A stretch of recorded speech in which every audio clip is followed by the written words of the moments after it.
Welcome to Cognitive Dose. Our mission here is, as always, curing blind spots, cultivating intellect, and shattering cognitive bias. Today, we are taking a deep dive into the organizational and, well, really, the philosophical framework of Ray Dalio. Specifically, we're focusing on his foundational principles of hyperrealism, radical transparency, and this idea of viewing organizational management as a literal machine. Right. Because examining how we construct our professional realities it's totally vital for understanding human progress. But the central question we are wrestling with today is this. Does viewing an organization as a machine, governed by radical transparency and explicit metrics of, quote, believability, actually optimize human potential? Or does it fundamentally conflict with complex human nature and just stifle effective collaboration? Yeah, and this debate emerges directly from the text's detailed breakdown of life and management principles. So specifically the five-step process for achieving goals in the overarching concept of the organizational machine. I will be arguing that a hyper-realistic machine-like framework combined with radical truth is absolutely necessary to overcome our human ego barriers, diagnose root causes of failure, and ultimately accelerate collective evolution. And I will argue that this mechanistic approach completely fails to adequately account for psychological realities. By relying on what I see as constant surveillance disguised as meritocracy, it risks reducing human beings to easily discarded components. It builds an environment that is deeply counterproductive to actual human thriving. All right, so to begin, I want to clearly lay out the core concepts of this framework. We need a solid baseline of the theory, the tonic, if you will, before we just tear into it. Fair enough. Laid out. So the entire philosophy rests on a specific, uncompromising definition of truth. Truth, in this context, is simply an accurate understanding of reality. Period. It is the essential foundation for producing any good outcome. You simply cannot fix a problem you refuse to see. The text uses a pretty striking metaphor from nature to illustrate this, a pack of hyenas taking down a young wildebeest. Yeah, the wildebeest. Right. At face value, it seems terrible, cruel, chaotic. But when you look at the second and third order consequences, this behavior is integral to a complex, efficient system that fosters evolution, the natural process of improvement. The pain the wildebeest experiences, and critically, the pain we experience when we push our own limits, is merely nature's messaging device. Pushing limits causes necessary pain, but that pain is what fosters strength. So building on that biological reality, the text introduces the concept of the machine. If you have a goal, you build a machine to achieve it. That machine consists of exactly two things: the design and the people. To ensure the machine runs perfectly and continuously evolves, you must implement radical transparency. You record almost all meetings. You refuse to let people talk behind each other's backs, a behavior that text bluntly calls being a slimy weasel. By doing this, you prevent toxic, hidden environments from forming. You ensure that mistakes aren't sources of shame to be buried in the dark, but rather treated as gems for learning. You bring them into the light, you diagnose the root causes, and you adjust the machine. It is a system of profound, unapologetic integrity. Okay, so the baseline theory sounds incredibly appealing, right? Almost utopian in its rationality. But once we move past the hyena metaphor and look at the actual application of these ideas, we cross a very dangerous line into psychological manipulation. You've described a framework that claims to be hyper-rational, yet it completely ignores the biological and physiological reality of how human beings actually function. How does it ignore it? It explicitly addresses human weakness. By attacking it. The text itself acknowledges the amygdala, the primitive part of the brain that triggers fight-or-flight emotional reactions to criticism. Yet, instead of designing a system that works with human emotional nature, it designs a system that attempts to batter it into submission, treating humans as literal parts of a machine, complete with baseball cards that document their endlessly tracked weaknesses, sorting them into strict believability matrices. It is deeply reductive. What you're really looking at is a methodology that disguises authoritarian surveillance as an objective meritocracy. Authoritarian surveillance is... Let me finish this thought because it's crucial. These weaponized concepts like radical transparency, they reduce human beings to programmable, commodified components. It creates an environment of constant institutionalized probing that turns natural psychological defenses into punishable offenses. When you track every minor flaw and broadcast it, you aren't evolving the human mind. You are commodifying it and placing it under immense, paralyzing stress. Okay, authoritarian surveillance is a tremendously heavy accusation for a system built entirely on mutual agreement and open access to information. Let's look closer at the concept of radical transparency. The text points out that the word integrity comes from the Latin root integer, meaning one. True integrity means being exactly the same on the inside as you are on the outside. Sure, in a philosophical vacuum. No, in practice. When an employee makes a mistake or has a fundamental disagreement with management, hiding that reality in the hallway rather than raising it openly is a form of unhealthy loyalty. Hiding reality is what actually stunts personal evolution. The text argues that confronting harsh realities directly, without the deceitful behavior of bad-mouthing, is the truest form of respect you can offer a colleague.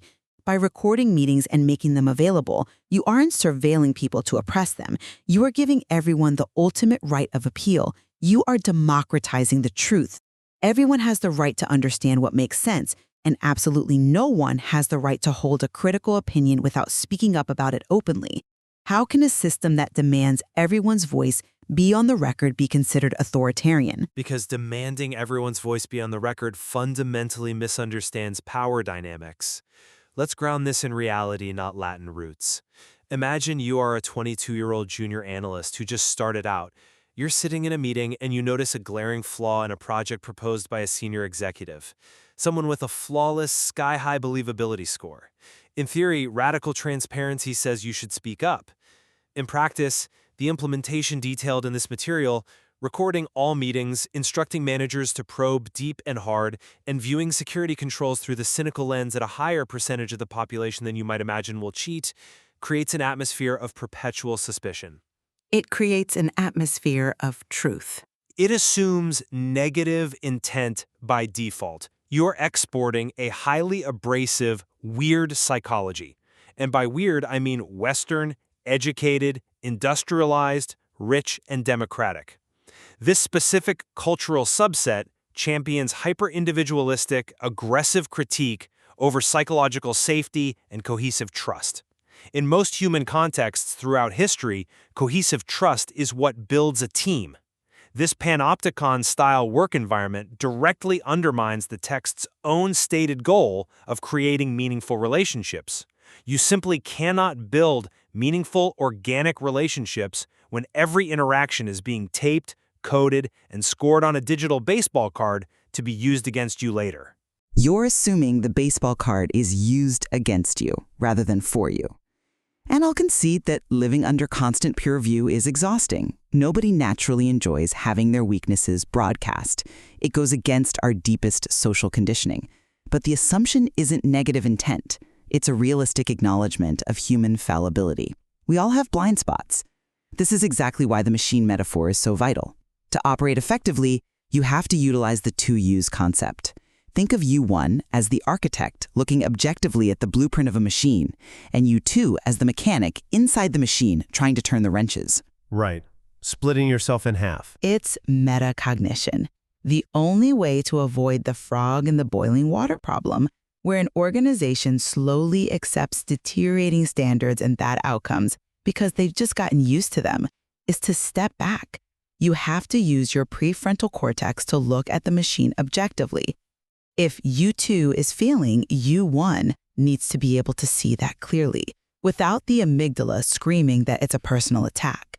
The daily updates, the recorded meetings, the issues logs, these aren't traps. They are the essential feedback loops required for rapid iterative improvement. If you remove those feedback loops in the meme of psychological comfort, your evolutionary trajectory just flatlines. You can't just mandate that people split their consciousness into an architect and a mechanic. That rigid mechanistic view reveals an algorithmic façade built on incredibly shaky ground. The text relies heavily on this idea of constant measurement, diagnosis, and psychometrics, essentially treating human behavior like an engineering problem to be solved with more data. But this completely ignores the ongoing replication crisis in behavioral science. It relies on observable outcomes, not just academic theories. But the foundations of how it measures those outcomes are flawed. We know for a fact that human traits and performance are highly contextual. A person who is highly innovative in a relaxed, trusting environment might freeze up entirely in a hypercritical one. Yet this framework relies on overly simplistic, debunked psychometrics to permanently brand people with traits on their baseball cards. And worse, the text explicitly asserts that if a person doesn't fit the machine perfectly, you don't rehabilitate them. The direct quote is, "Don't collect people, you fire them." Because rehabilitation of fundamental values or core cognitive abilities takes years, if it's cofable at all. An organization trying to achieve a highly specific competitive mission cannot function as a rehabilitation center. If a gear doesn't fit the machine, you don't spend a decade trying to reshape the metal. You find the right gear. But question whether a system that explicitly refuses to rehabilitate its people is truly fostering collective evolution as it claims, or if it is just ruthlessly sorting resources to benefit the people at the top. You can't take macroeconomic models, which we already know rely on dangerously overfit historical data, to predict market sorting, and try to apply them to an individual human being's psychology. It's a massive category error. People aren't stock markets. No, but markets are made of people. The principles scale. They really don't. The text retrofits a clean narrative of evolutionary success while entirely ignoring statistical luck and catastrophic survivorship bias. The people who survive this abrasive, hypercritical environment aren't necessarily the best or the most evolved. They are simply the ones whose psychological makeup allows them to endure relentless, institutionalized stress. That isn't a meritocracy. It's a psychological endurance test. But they are the most evolved for that specific environment, which is exactly the point of natural selection. You're conflating discomfort with trauma and high standards with mere endurance. The people who thrive are the ones who learn to genuinely value accurate criticism over false praise. And this leads directly to the core mechanism of the system, believability and the meritocracy of ideas. The text is very clear on this. Treating all opinions as equally valuable is frankly dangerous. If we are trying to learn how to swing a golf club and Tiger Woods offers to correct our stance, it would be ridiculous to give equal weight to the opinion of a complete novice who just picked up a club for the first time.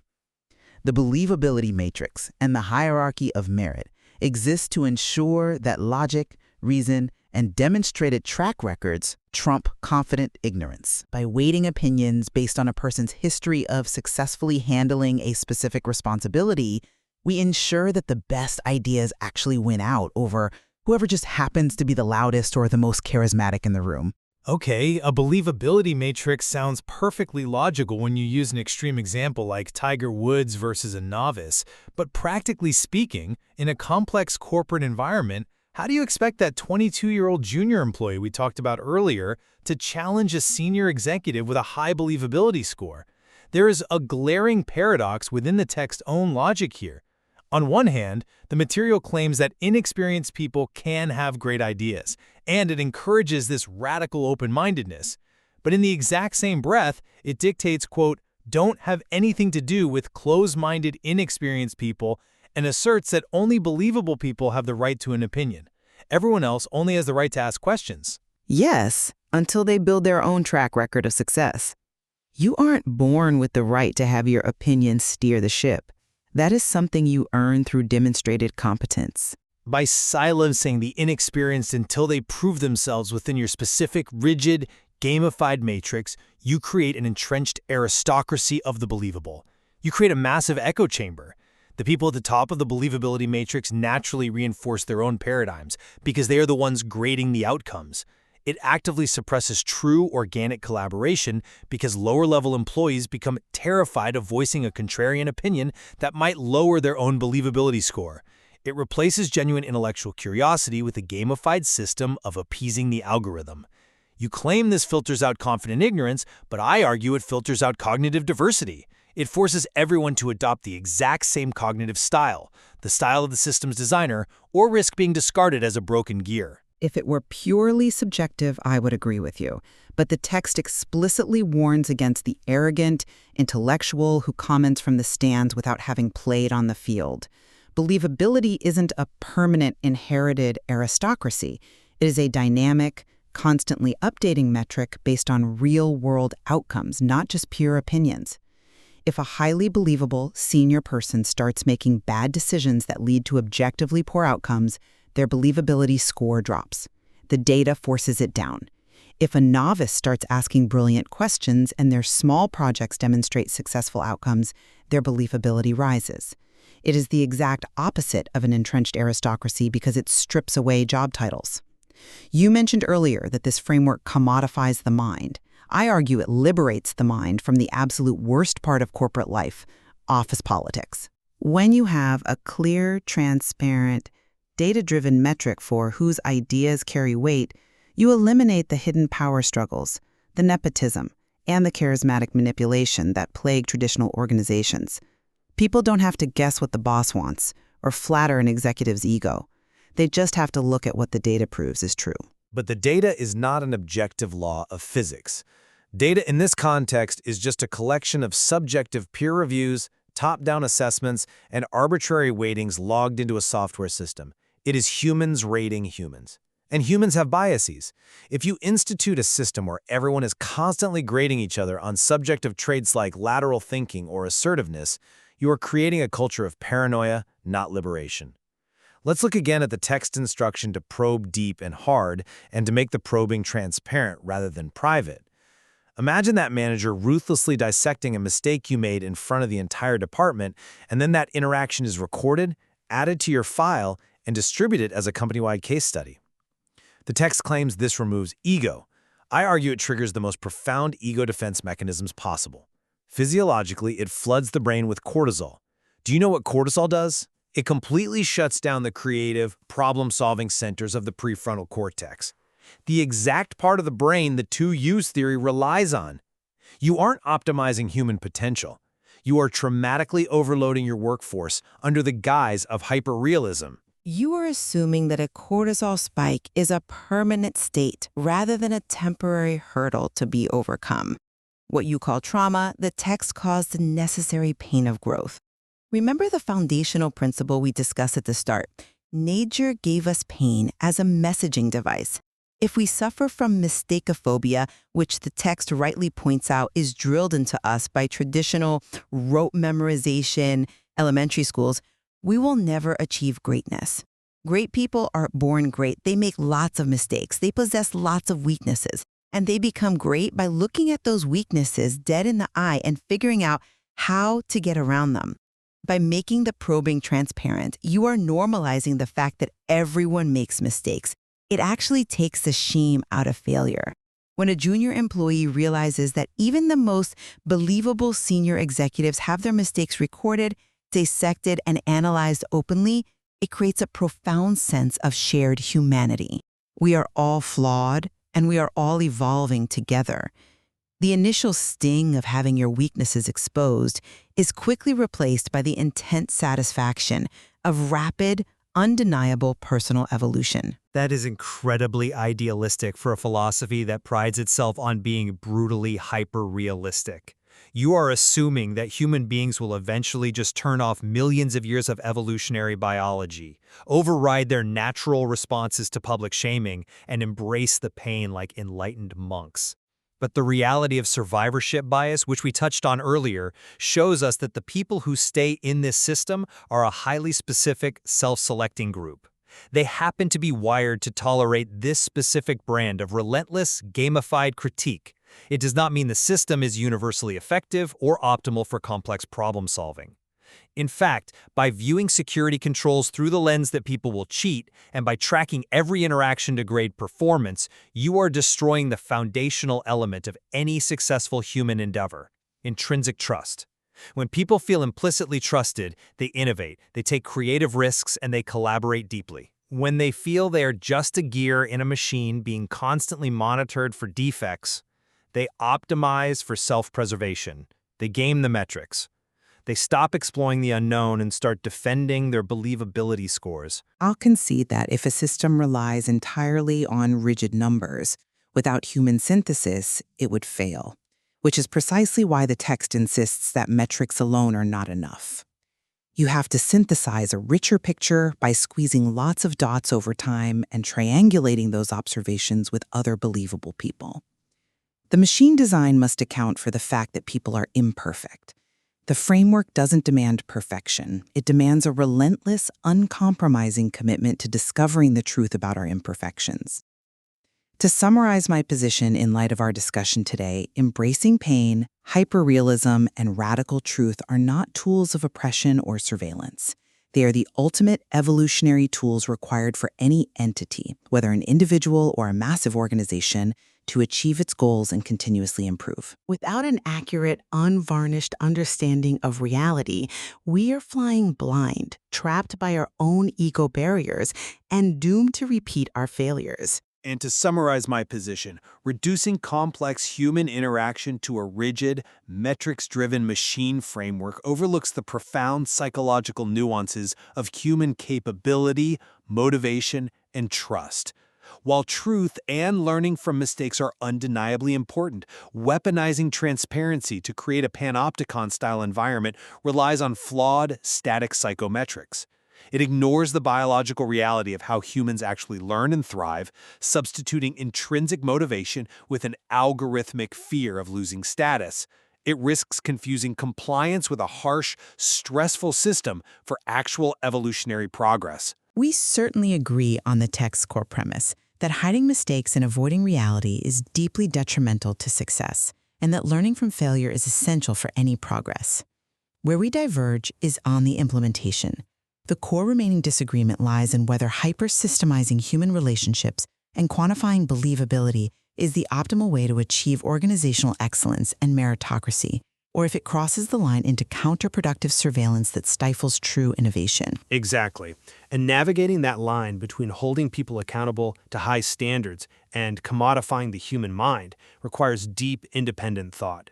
We encourage everyone listening to build their own mental immunity by actively questioning frameworks that claim to have reduced the complexity of human nature to a clean algorithm. Absolutely. The deep complexity of aligning organizational design with human nature means there is always more to explore in the source material. Navigating your own ego barriers and developing your own principles warrants a much closer look at these concepts. There's no easy answer, but the discourse itself is how we improve. Remember to subscribe to Cognitive Dose. Thank you for joining us.